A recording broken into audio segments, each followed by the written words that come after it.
Hello दोस्तों, मैं JK SET L S SET N T N R paper 1 के series का एक और वीडियो लेकर आया हूं। दोस्तों, हम डिस्कस कर रहे हैं इंपॉर्टेंट एमसीक्यूज़ जो कि पेपर 1 यूनिट 4 कम्युनिकेशन के हैं। इससे पहले मैंने 2 पार्ट्स ऑलरेडी अपलोड किए हैं। ये इस कम्युनिकेशन के एमसीक्यूज़ का पार्ट 3 है।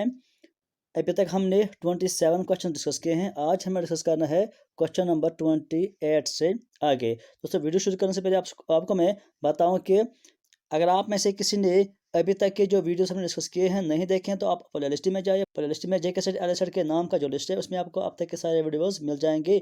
और उसके साथ साथ अगर आपको पीडीएफ फाइल भी चाहिए तो आप टेलीग्राम चैनल ज्वाइन कीजिए। वहाँ पे आपको पीडीएफ नोट्स मिल जाएंगे, उसकी लिंक आपको डिस्क्रिप्शन में मिल जाएगी। उसके अलावा अगर आपको पेपर 2 एजुकेशन है तो उसके वीडियोस आपको मिल जाएंगे प्ले लिस्ट में। पेपर 2 एजुकेशन के नाम पे जो लिस्ट है। तो चलिए हम शुरू करते हैं आज का वीडियो। क्वेश्चन नंबर 28 हमारे सामने है। Literal literal meaning of a word is it's. जो वर्ड है उसका लिटरल मीनिंग उसको क्या कहते हैं। यहाँ पर एक ऑप्शन है डायरेक्ट मीनिंग। क्या लिटरल मीनिंग को हम डायरेक्ट मीनिंग कहते हैं? हम इसके बाकी ऑप्शंस यहाँ पर देखते हैं। दूसरा जो इसका स्टेटमेंट है वो है ऑब्जेक्टिव मीनिंग। और थर्ड इसका है सब्जेक्टिव मीनिंग। उसके बाद क्वेश्चन यहाँ पर दिया हुआ है कि which of the above options are correct. इनमें से कौन सा करेक्ट है? लिटरल मीनिंग को हम क्या क्या कहते हैं? तो यहाँ पर ऑप्शन दिए हुए हैं। क्या ओनली फर्स्ट इसका जवाब है, या सेकंड, या फर्स्ट एंड सेकंड, या फर्स्ट एंड थर्ड, या ओनली सेकंड? जो भी इसमें आता है आप इसका आंसर कीजिए। तो मैं इसका आंसर आपको देता हूँ। इसका आंसर है बी पार्ट, यानी फर्स्ट एंड सेकंड। फर्स्ट में आता है डायरेक्ट मीनिंग, यानी लिटरल मीनिंग को हम कहते हैं डायरेक्ट मीनिंग, और लिटरल मीनिंग को हम कहते हैं ऑब्जेक्टिव मीनिंग। यानी वर्ड्स के जो अलग अलग मीनिंग होते हैं उनको हम कहते हैं। एक होता है लिटरल मीनिंग, दूसरा होता है फिगरेटिव मीनिंग, जिसको इनको हम दूसरे नाम से ये कहते हैं कि डिनोटेटिव मीनिंग और कोनोटेटिव मीनिंग। डिनोटेटिव मीनिंग को हम कहते हैं लिटरल मीनिंग, और कोनोटेटिव मीनिंग को हम कहते हैं फिगरेटिव मीनिंग। तो यहाँ पर इस क्वेश्चन का आंसर आएगा फर्स्ट और सेकंड, डायरेक्ट और ऑब्जेक्टिव। तो हम चलते हैं क्वेश्चन नंबर 29 पर। When does two-way communication become effective? Two way communication कब इफेक्टिव बनती है? टू वे कम्युनिकेशन हमेशा इफेक्टिव होती है। बहुत ही सिंपल क्वेश्चन है ये। उसके बाद question number 30। The most powerful barrier of communication in the class is. Class में बैरियर ऑफ कम्युनिकेशन क्या है? सबसे ज़्यादा बैरियर क्या होता है क्लासरूम कम्युनिकेशन में? इन चार में से जो ऑप्शन यहाँ पर दिए हुए हैं, क्या नॉइज इन क्लासरूम ये कम्युनिकेशन बैरियर है, या confusion on the part of teacher, या outside disturbance in the classroom में लैक ऑफ टीचिंग एड्स? इनमें से कौन सा जो सबसे ज़्यादा बैरियर, सबसे सबसे पावरफुल बैरियर ऑफ कम्युनिकेशन है? आप इसका आंसर कीजिए। इसका आंसर है बी पार्ट, यानी confusion on the part of teacher. अगर टीचर के पास ही कन्फ्यूजन है, यानी जो उसको पढ़ाना है, जो वो टॉपिक प्रेजेंट कर रहा है, वो उसमें खुद ही कन्फ्यूज है, तो सबसे बड़ा बैरियर यही है। तो कम्युनिकेशन वहाँ पे बिल्कुल भी नहीं हो पाएगी। तो उसके बाद क्वेश्चन नंबर 31 यहाँ पर है। विच of the following term is used when one communicates with himself. जब एक पर्सन, यह हमने पढ़ा था टॉपिक्स में, कि जब एक पर्सन अपने आप से बातें करता है तो उस तरह की कम्युनिकेशन को कल भी हमने डिस्कस किया था। उस तरह की कम्युनिकेशन को क्या कहते हैं? आप इसका आंसर कीजिए। इसका आंसर है इंट्रापर्सनल कम्युनिकेशन। हमने कल भी इसको अच्छे से डिस्कस किया था, और वीडियोस में भी इंट्रापर्सनल कम्युनिकेशन है। अगर आप में से किसी को ये वीडियो देखना है तो प्ले लिस्ट में जाइए, वहाँ पर आपको ये इंट्रापर्सनल कम्युनिकेशन मिल जाएगा। उसके बाद 2 Roman was discussing his performance.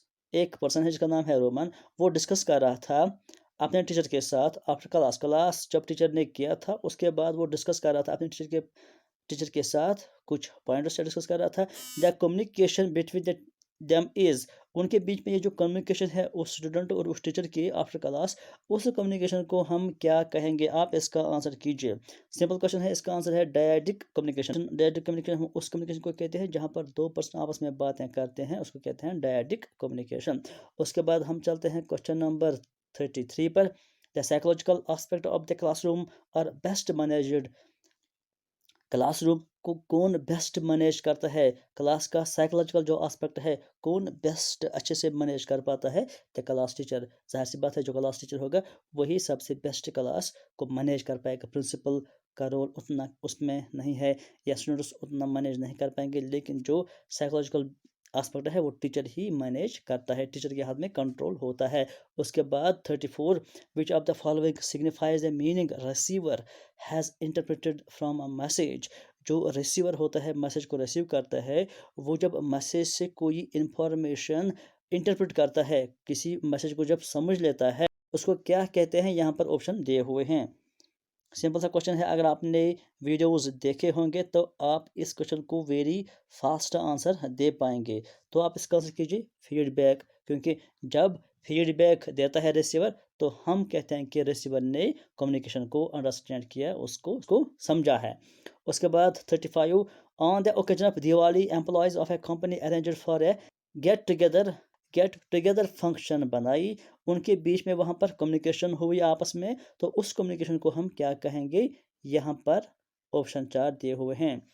किस तरह के कम्युनिकेशन इसको हम कहेंगे? सिंपल सा क्वेश्चन है, इसको हम कहेंगे इनफॉर्मल, क्योंकि वो एक आपस में होकर कम्युनिकेशन नहीं कर रहे हैं, बल्कि एक ओकेजन वो मना रहे हैं, दिवाली का ओकेजन मना रहे हैं, वो उन्होंने गेट टुगेदर आपस में वो बातें कर रहे हैं, तो वो इनफॉर्मल कम्युनिकेशन। अगर वो आपस में बैठकर आपस से रिलेटेड बातें करते तो वो हो जाती फॉर्मल कम्युनिकेशन, तो यहाँ पर ये हो जाएगी इनफॉर्मल कम्युनिकेशन।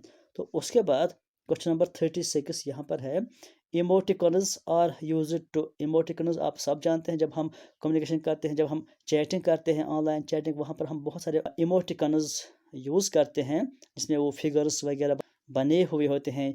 एंगर के अलग फिगर होती है, जब कोई किसी का मूड ऑफ होता है तो उसकी अलग इमेज होती है वहाँ पर। तो इसी तरह से अलग अलग इमोटिकॉन्स उनको कहते हैं। तो आपको यहाँ बताना है कि हम जब वो यूज़ कर रहे हैं, किसके लिए यूज़ कर रहे हैं हम वो इमोटिकॉन्स। इसका आंसर आप कीजिए। इसका आंसर है डी पार्ट, यानी सेंड मैसेज इन कोड्स। जब हम मैसेज कोड्स में सेंड करते हैं, यानी हम वहाँ पर कोई वर्ड नहीं लिखते हैं, बल्कि हम कोड्स के ज़रिए, वो एक कोड होता है, कोड्स के ज़रिए हम मैसेज सेंड करते हैं। कोई जब किसी का मूड ऑफ होता है तो वो एक इमोटिकॉन भेजता है और सामने वाले को पता चलता है कि इसका मूड ऑफ है, या कोई रो रहा है तो उस वो वही इमोटिकॉन भेज रहा है, तो सामने वाले को पता चलता है कि वो रो रहा है, वो कोई वर्ड के ज़रिए उसको कम्युनिकेशन नहीं कर रहा है। तो इसको हम कहते हैं कि सेंड मैसेज इन कोड्स, उसके लिए हम इमोटिकॉन्स इस्तेमाल कर रहे हैं। Question number 37, a teacher will become an effective communicator. एक टीचर कब इफेक्टिव कम्युनिकेटर बन सकता है? इन 4 में से वो क्या चीज़ करेगा, क्या काम करेगा ताकि वो इफेक्टिव कम्युनिकेटर बनेगा? सिंपल सा क्वेश्चन है, आंसर है इसका B part, meaning out of what he या शी टीचर्स। यानी जब कोई टीचर स्टूडेंट्स को अंडरस्टैंड करने में हेल्प करता है, जो भी वो पढ़ा रहा है, स्टूडेंट्स को वो समझा रहा है। अगर स्टूडेंट्स नहीं समझ पा रहे हैं तो वो और ज़्यादा उनको हेल्प कर रहा है, उसको और ज़्यादा आसान कर रहा है, ताकि स्टूडेंट्स अच्छे से वो समझ पाएंगे, अच्छे से उस मैसेज में से मीनिंग निकालेंगे, तो वो उनको हेल्प कर रहा है। तो जो टीचर ये काम करता है तो हम कहेंगे कि वो इफेक्टिव कम्युनिकेटर है। उसके बाद question number 38, read the following statements. यहाँ पर 2 स्टेटमेंट्स दिए हुए हैं, इनको पहले रीड कीजिए। डिनोटेटिव मीनिंग, अभी हम बात कर रहे थे, 2 मीनिंग होती है वर्ड की, एक होता है डिनोटेटिव मीनिंग और एक होता है कोनोटेटिव मीनिंग। दोनों पर यहाँ पर है। पहले हम पढ़ेंगे denotative meaning of a word is its literal meaning. कहता है कि denotative meaning of a word is its literal meaning, यानी हम लिटरल मीनिंग को ही कहते हैं डिनोटेटिव मीनिंग। अभी हमने पिछले क्वेश्चन में डिस्कस किया है, अगर आपने ध्यान से सुना होगा तो आपको ये लाइन अच्छे समझ में आ जाएगी। दूसरा है connotative meaning of a word is it's figurative meaning. ये भी मैंने अभी डिस्कस किया था पिछले क्वेश्चन में, तो आपको बता रहा है यहाँ पर कौन सा करेक्ट है। सी पार्ट दोनों सही है। डिनोटेटिव मीनिंग को ही हम कहते हैं लिटरल मीनिंग, अभी भी मैंने कहा था। कोनोटेटिव मीनिंग को हम कहते हैं फिगरेटिव मीनिंग। ये दोनों इंपॉर्टेंट टर्म्स हैं, याद रखिए, क्वेश्चन इन पर बहुत बार आता है। उसके बाद 39 question, which of the following is correct about components of communication. जो कम्युनिकेशन के कंपोनेंट्स होते हैं, जैसे रिसीवर होता है, सेंडर होता है, या चैनल होता है, ये उसको कंपोनेंट पार्ट्स जिसको हम कहते हैं, जुज जो होते हैं कम्युनिकेशन के, जिनके बिना कम्युनिकेशन नहीं हो सकती है। तो यहाँ पे क्वेश्चन कह रहा है कि कौन सा करेक्ट कम्युनिकेशन के पार्ट्स यहाँ पर दिए हुए हैं। 4 पार्ट्स दिए हुए हैं। इसका आंसर है C part, sender, message, channel, receiver, feedback. क्योंकि पहले सेंडर होगा तभी वो कोई मैसेज सेंड करेगा, फिर जो वो सेंड करेगा उसको मैसेज कहते हैं, दूसरा पार्ट मैसेज आता है, तो वो जिसके ज़रिए वो मैसेज सेंड करेगा उसको चैनल बोलते हैं, तो चैनल होगा। और जब वो चैनल के ज़रिए भेजेगा तो किसी के पास वो पहुंचेगा, उसको हम कहते हैं रिसीवर। और जब रिसीवर के पास पहुंचेगा वो अंडरस्टैंड करेगा तो उसको हम कहते हैं फीडबैक, वो जब वापस रिप्लाई करता है। तो ये 5-6 चीज़ें इंपॉर्टेंट होती है कम्युनिकेशन में। इसको कभी मत बोलना, याद रखना हमेशा। किसी भी क्वेश्चन में ये ऑप्शंस आते हैं या इस तरह का क्वेश्चन आता है कभी भी एग्जाम में। तो हम चलते हैं क्वेश्चन नंबर 40 पर। Communication in the class fails because. अगर क्लासरूम में कम्युनिकेशन फेल हो रही है, क्यों हो रही है? नीचे ऑप्शन दिए हुए हैं, आपको बताना है सही आंसर क्या है इसका। एक ऑप्शन है यहाँ पर स्टूडेंट्स आर इन अटेंटिव। अगर स्टूडेंट्स इन अटेंटिव होंगे तो क्या कम्युनिकेशन फेल होगी? या दूसरा हम ऑप्शन यहाँ पर देखते हैं, teacher is a teacher is a monotonous in delivering the message. जो टीचर है वो मोनोटोनस है, वो एक ही टून में, एक ही टून यूज़ करके, जैसे कि न्यूज़ पढ़कर अखबार से कोई पढ़ता है इस तरह से वो डिलीवर कर रहा है मैसेज या लेक्चर, यानी उसमें कोई अप डाउन नहीं है। क्या इससे कम्युनिकेशन फेल होती है? या C part, the students have no interest, या अगर स्टूडेंट्स में कोई इंटरेस्ट नहीं होंगी तभी फेल होगी। There is much noise in and around the classroom. अगर क्लासरूम में या क्लासरूम के बाहर बहुत ज़्यादा नॉइज़ है तो किस वजह से ये कम्युनिकेशन क्लासरूम की फेल होती है? इसका आंसर है बी पार्ट, कि अगर teacher monotonous in delivering the message है, यानी एक ही अंदाज में जिस तरह से न्यूज़ पढ़ने वाला न्यूज़ पढ़ता है, एक ही लहजे में कोई चेंज नहीं करता है, तो स्टूडेंट्स बोर होके वो उसको सुन ही नहीं पाएंगे और वहाँ पे कोई कम्युनिकेशन नहीं होगी।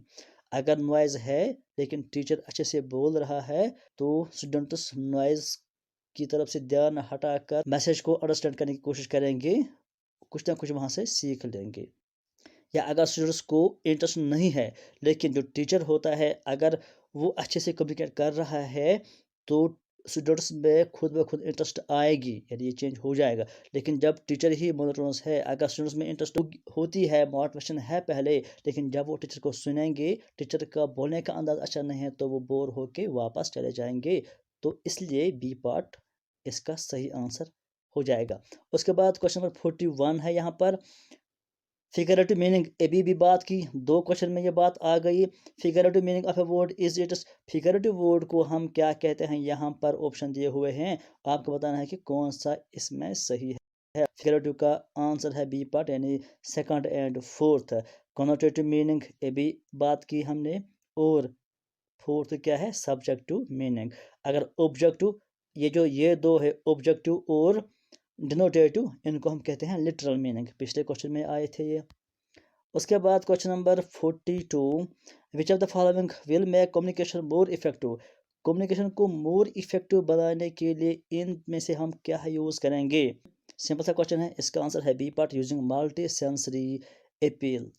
जब हम मल्टी सेंसरी, जिसको हम कहते हैं ऑडियो एक सेंसरी है, वीडियो एक सेंसरी है, जब बहुत सारे सेंसरी कम्युनिकेशन में हम यूज़ करेंगे ताकि जो रिसीवर है उसका ऑडियो भी अट्रैक्टिव हो जाए, उसका विजुअल सेंस भी अट्रैक्टिव हो जाए, काम में लग जाए, तो वो ज़्यादा इफ़ेक्टिव बन जाती है। अगर कोई मैसेज बोल रहा है, सिर्फ ज़बानी बोल रहा है, लेकिन वीडियो में कुछ नहीं दिखा रहा है तो उतना इफ़ेक्टिव नहीं होगा।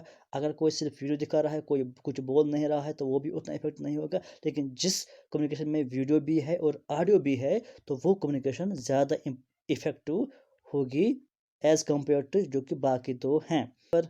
तो हम चलते हैं क्वेश्चन नंबर 43 पर। Many people have the hobby of recording the good and bad happenings of the day in a diary. ये भी हमने पढ़ा था लेक्चर्स में कि जो लोग अपनी डायरी में कुछ चीज़ें रिकॉर्ड करते हैं, चाहे अच्छी है बुरी, कुछ लोगों की ये हॉबी होती है या आदत होती है कि वो हर चीज़ को अपनी डायरी में रिकॉर्ड करते हैं। इस तरह की कम्युनिकेशन को हम कौन सी कम्युनिकेशन कहते हैं? हमने ये सारा पढ़ा है, अगर आपको याद होगा तो आप इसका आंसर दे पाएंगे। तो दीजिए इसका आंसर। इसका आंसर है इंट्रापर्सनल कम्युनिकेशन, इसका आंसर है यानी ए पार्ट। उसके बाद है question number 44, facial expression of students relate to which element of communication process.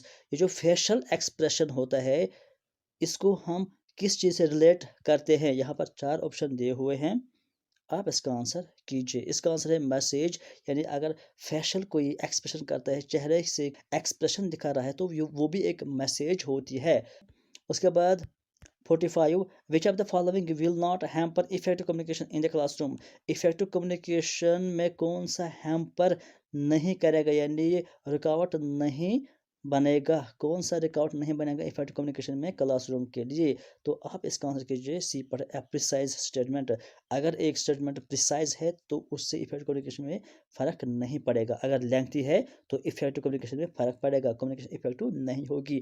अगर एम्बिग्यूअस स्टेटमेंट है, एम्बिग्यूअस का मतलब है कि जो सही नहीं है, जिसमें शक है, जो पूरा क्लियर नहीं है, तो उसको कहते हैं एम्बिग्यूअस।